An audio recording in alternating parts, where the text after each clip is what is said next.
Hello, I'm Ellen Barrier with Barrier Books and Associates. I'm going to talk to you today about this book, How to Trust God When All Other Resources Have Failed. We're going to begin with the table of contents. These are a few of the things in the table of contents that I'd like to tell you about. How to Trust God When All Other Resources Have Failed is a book about life challenges. All people at some point in their life faces challenges that oftentimes require prayers for spiritual intervention. These are the things that can cause stress. We all know that we have a creator, and we can't discuss life without acknowledging that we do have a creator. He is a part of our life because he has created us. And that is why when we have sought every resource, every method that we could possibly seek, and we have not found the answer that we need, we turn to prayer because there's no other hope for us. That is why this book is written, How to Trust God When All Other Resources Have Failed. This book is written from our own personal experience when we sought every method that we could possibly have sought, and they failed. These are things that can cause stress. Not enough financial income or no income, debts, medical needs, sleeping disorders, stressful related illnesses, problems in a relationship, domestic violence. The table of contents in this book consists of four more things that I'm going to talk to you about today. But I wanted to get the ones that the majority of people have struggles with. From the table of contents today, we're going to discuss God's healing power in demonstration when medical science failed.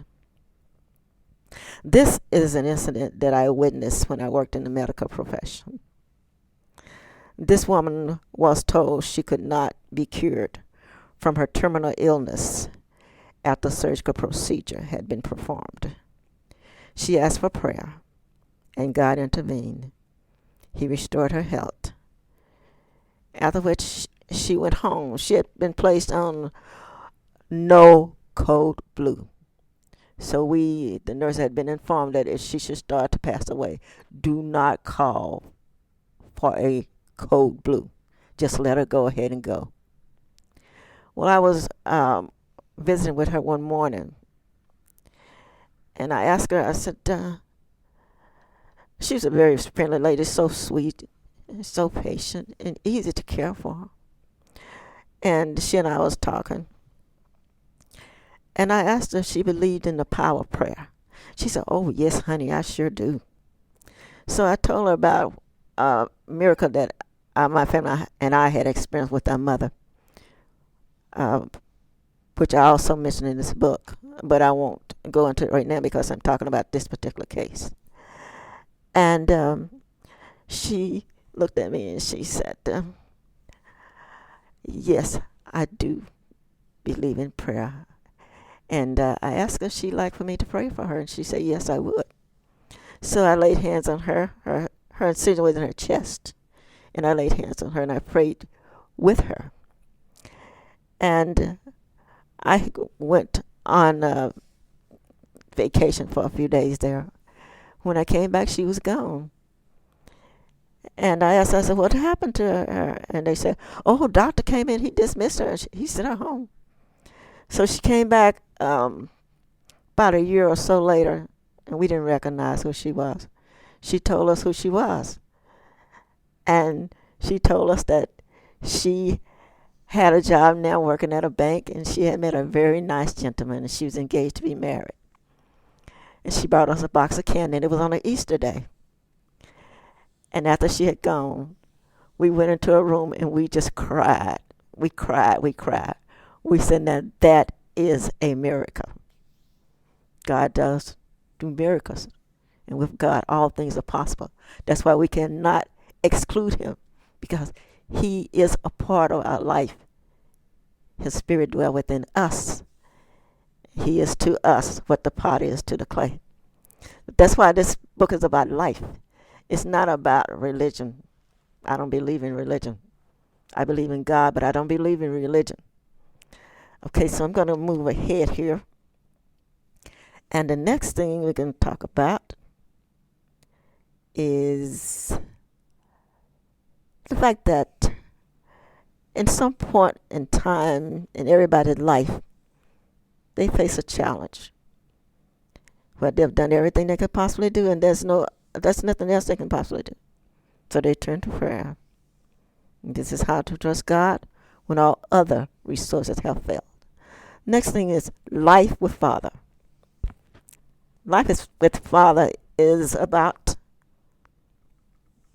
an alcoholic father who batters his wife and disrupts the family life. And we know that we have a lot of situations now where there is so much domestic violence in families. It disrupts the family life. And it really has a negative effect on the whole family. The children suffers. And the person that's being battered suffers.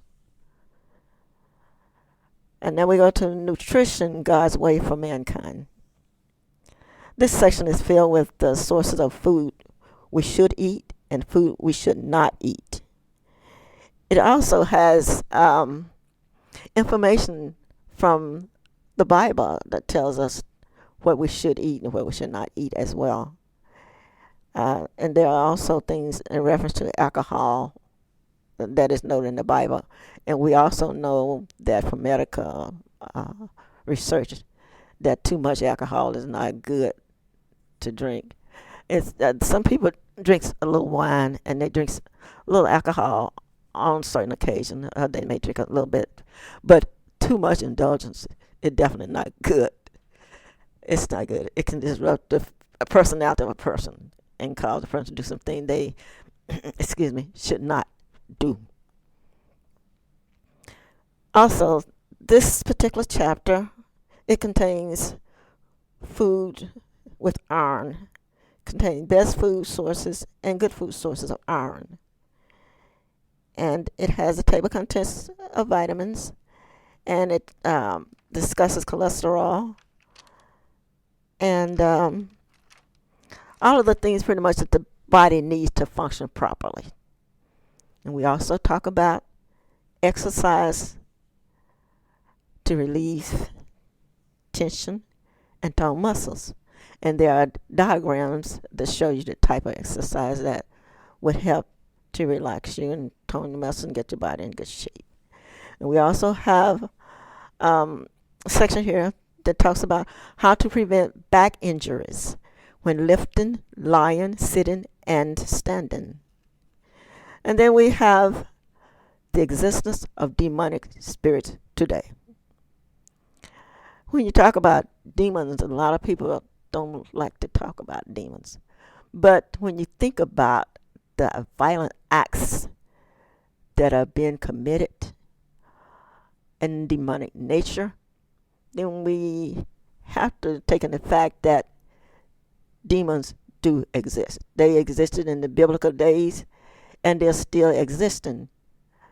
There was one story, it's not listed in this particular book, but I believe I wrote it in the next book. And that one is the price we must pay for our father's sins.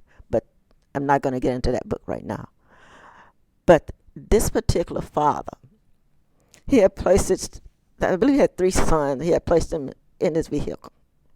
And the children was afraid of their father because of his torture. And they knew that the father was not going to be nice to them because of his violent attitude.